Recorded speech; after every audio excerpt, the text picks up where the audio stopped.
변호사님이 보시는 비트코인의 미래는 어떤가요? 일단 뭐 비트코인의 미래라기보다는 네. 이 블록체인 기술에 어쨌든 기반한 거잖아요. 네. 암호화폐라는 게.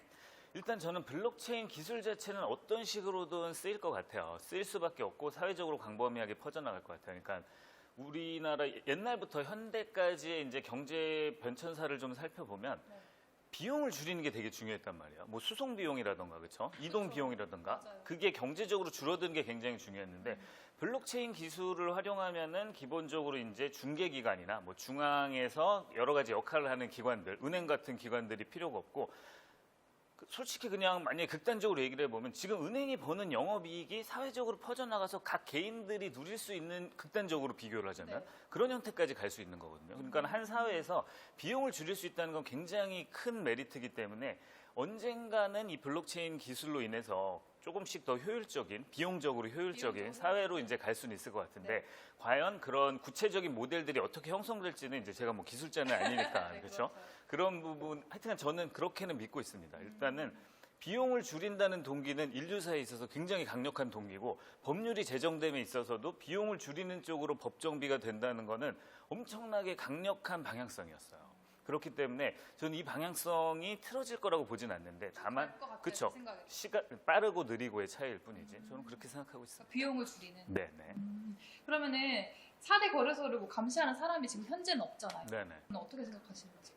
제가 아까도 감시하는 사람이 좀 있어야 될 것 같은데. 그렇죠. 감시하는 사람이 없는데 지금 이제 주식 시장으로 보면 네. 국가에서 거래소를 운영하니까 국가에서 감시를 한단 말이에요. 근데 이제 거래소들은 지금 제가 아까 이제 옆집 형 얘기를 했었는데 옆집 형을 누가 감시를 할 수 있겠습니까? 지금 그냥 사설로 다 운영되고 있기 때문에 지금 감시 기관이 없어서 감시를 하긴 해야 되는데 이걸 과연 어떤 방법으로 할 거냐는 지금 국가에서도 굉장히 골머리를 많이 썩고 있는 것 같아요. 그래서 이번에 특검법이 그 감시의 일환으로 감시까지는 할 수 없으니까 너네 영업을 하려면 신고를 하고 해라. 네. 사실 우리 음식점들도 다 신고를 하고 하잖아요. 맞아요. 그렇게 해서 이제 첫 발을 뗀 건데 앞으로는 감시를 하긴 하되 어떤 방법으로 해야 될지는 정부에서 아마 매우 고민을 많이 해봐야 될 사안일 겁니다. 정부에서 정말 많은 책임감을 가지고 계실 것 같아요. 그렇죠. 지금 현 정권이든 추후에 이제 집권할 정권이든 이 부분에 대한 뭔가 비전을 제시하는 그런 부분은 아마 유권자들의 선택에도 뭐 크게 좌우되지 않을까 싶습니다. 제가 요즘 뉴스를 정말 많이 보는데요. 네. 뉴스에 꼭 빠지지 않는 게 대담에서 비트코인이나 블록체인에 대한 전문가들 모시고 하는 프로가 또 많아졌어요. 맞죠? 그러니까 그만큼 정말 비트코인이 요즘의 흐름을 좌지우지하는 것 같지 않나라는 생각도 들어요. 맞습니다. 그러면은 향후 법제적인 것들이 언제쯤 될까요? 우리가 아까 뭐 계속 얘기하는 거지만. 네. 글쎄요. 그거는 사실은 뭐 모르겠습니다. 사실 이건 솔직히 저도 모르겠어요. 예. 맞아. 방향성으로 봤을 때는 돼야 되는 건 맞고 정부에서도 그렇게 움직이고는 있는데 근데 아무리 좋은 규제라도 이 규제가 너무 성급하게 도입됐을 때 분명히 피해를 보는 사람들은 생기거든요. 그럼 정부는 그 사람들도 국민이니까 신경을 안 쓸 수는 없는 거고요. 그리고 잠재적으로 이 규제로 인해서 보호될 수 있는 사람들은 잠재적인 보호이기 때문에 내가 이 규제로 인해서 보호받았다는 생각을 못 해요.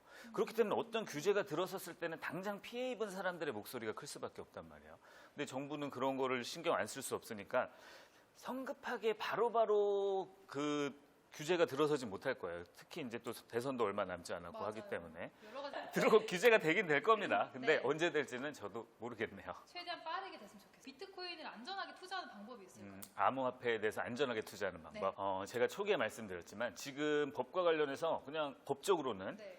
이 볼펜 가격이 뛰어서 지금 서로 간에 막 사고 파는 과정이기 때문에 네. 법률적으로 안전하게 사고 파는 방법은 현실적으로 없어요. 그러면은 사실적으로 접근할 수밖에 없는데 사실적으로 접근할 수밖에 없는데 우리가 그냥 흔히 여기서 사실적이라는 건 너 주변에서 안 망할 회사 찾아봐라고 하면 우리가 흔히 삼성을 떠올리잖아요. 대기업이니까. 그쵸? 그냥 규모가 크고 사람들이 인지도가 높고 많이 쓰니까. 네. 사실 지금은 그런 방법밖에 없습니다. 거래소 중에 가장 크고 사람들이 많이 이용하는 거래소는 규제를 피해 나갈 가능성이 앞으로도 클 거거든요. 그런 거래소를 이용하고 그리고 암호화폐 중에서도 굉장히 규모가 작은 암호화폐들이 있어요. 그런 게 기술적으로 나쁘다. 이 기술의 미래가 어둡다라는 게 아니라 규제에 걸리다 보면 그런 암호화폐들은 규제에 걸려가지고 불이탈을 맞아가지고 가치가 하락할 수도 있는 거거든요.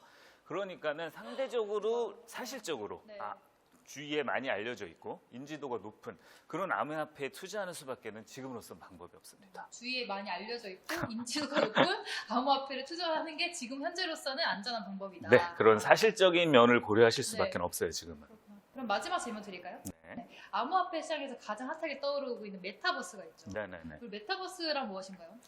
메타버스는 그냥 간단하게 표현을 하면 사실 뭐 제가 기술적으로 거기에 대해서 뭐 깊이 알고 있는 건 아니고 저는 법률 전문가니까 네네. 기본적으로 상식선에서 말씀드리면 가상현실을 그냥 메타버스라고 하는데 가상현실을. 뭐 흔히 좀 알기 쉽게 얘기하면 우리가 온라인 게임 같은 거 많이 하잖아요. 온라인 게임 같은 거 하면 나를 대신하는 내 아바타가 되는 캐릭터를 계속 키워서 얘가 무슨 뭐 나무도 베고 그렇죠? 뭐 광석도 캐고 그렇죠? 뭐 사람이랑 싸우기도 하고 네, 네. 이렇게 그 안에서 나름 사회생활을 한단 말이에요. 네. 그게 이제 메타버스인데 그런 가상현실이. 근데 이제 이게 블록체인 기술이랑 결합을 하게 되면 우리가 흔히 게임했을 때는 게임 안에 돌아다니는 돈이 밖으로 못 나오잖아요. 내가 게임머니 줄게 너 나한테 빵 줘라고 하면 누가 주겠습니까?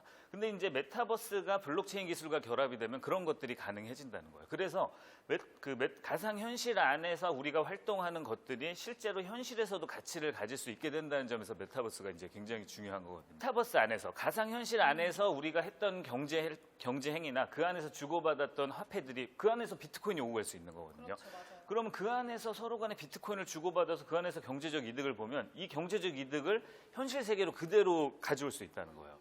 그렇게 되면 이 안은 굳이 야 저건 그냥 게임이니까 그냥 게임 페인들만 하는 거 이렇게 치부해버릴 상황이 아니라는 아니죠. 거죠. 그렇죠. 그렇게 되기 때문에 이제 메타버스가 주목을 받고 있는 거고 사실 메타버스라는 개념은 전부터 있었던 개념인데 네. 블록체인 기술과 결합하면서 이제 크게 주목을 받고 있는 거잖아요.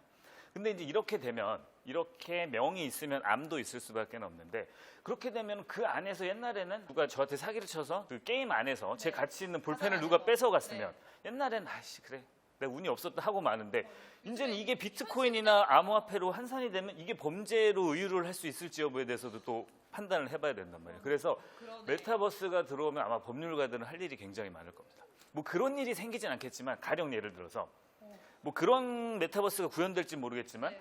아바타들끼리 성범죄가 있었어요. 강제 추행을 했어요. 지나가다가 다 남자 캐릭터가 여자 아바타의 엉덩이를 치고 지나갔어. 어머. 이거를 성범죄로 볼 거냐 안 볼 거냐. 이런 문제들은 앞으로 법적인 관점에서 풀어야 될 것들이 진짜 많을 것 같아요. 법적으로 풀어야 될 게 너무 많은데요. 그렇죠. 메타버스가 들어오면 법률가들은 아마 할 일이 진짜 많고 법원도 검찰도 수사기관도 할 일이 아마 진짜 많으실 겁니다.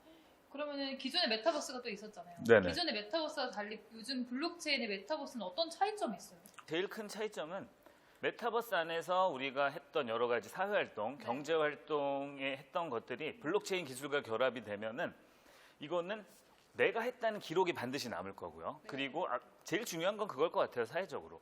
이 안에서 내가 벌어들인 암호화폐를 그대로 현실에 갖고 나와서 현실에도 사용할 수 있는 거죠.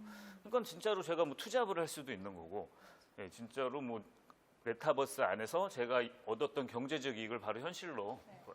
현실화시킬 수 있다는 점이 가장 큰 차이점일 것 같습니다. 저는 비트코인 시작해보려고 하는데 네. 비트코인으로 좀 수익률이 나면 변호사님께 어. 그냥 개인적으로 저 수익률 써 한번 해볼까요? 네, 그렇게는 해주시고 뭐 만약에 이르시면 그거는 혼자서 하신 걸로 예, 네, 알겠습니다. 그렇게 해주세요. 저는 그냥 변호사님의 그냥 코칭만 살짝 받았다. 네, 예, 그런 정도로만. 네, 뭐 알겠습니다. 그 정도까지는 괜찮을 것 같습니다. 네. 자, 오늘 우리 안재영 변호사님 모시고 얘기를 많이 들어봤는데요. 저는 개인적으로 너무 즐거웠습니다. 네, 변호사님은 어떠셨어요? 네, 저도 뭐 너무 이렇게 발랄하게 진행을 해주셔가지고 네. 저 아까 시간이 뭐 20분 넘게 지나갔다 그랬는데 네. 시간이 이렇게 많이 지나간지 몰랐네요.